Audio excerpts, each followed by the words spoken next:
Сәлем достар, бүгін біз осындай булочка пісіретін боламыз. Өте жұмсақ әрі дәмді.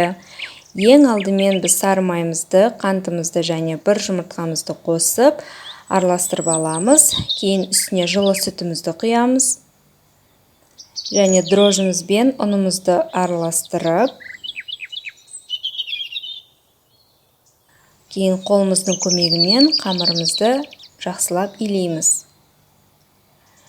Бетін пищевой пленкамен жауып, жылы жерге қойып қоямыз. Енді начинкасына біз жаңғағымызды блендердің көмегімен әбден майдалап аламыз.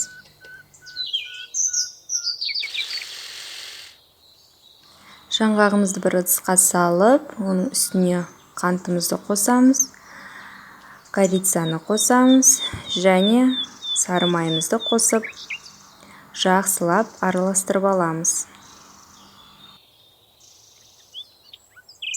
Қамырымыз көтерілгеннен кейін оны 3 бөлікке бөліп, осылай жайып аламыз да бетіне начинкамызды қойып шығамыз. Оны рулет қылып орап, жіптің көмегімен осылай кесіп шығамыз. Яғни пышақтың көмегінсіз жіппен кескен өте ыңғайлы.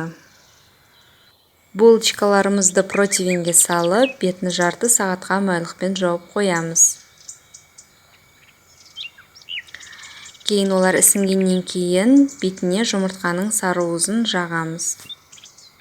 Булочкаларымызды 180 градус қысып тұрған пешімізге салып пісіріп аламыз. Мінекей біздің булочкаларымыз дайын болды. Өте дәмді әрі жұмсақ. Астарыңыз дәмді болсын.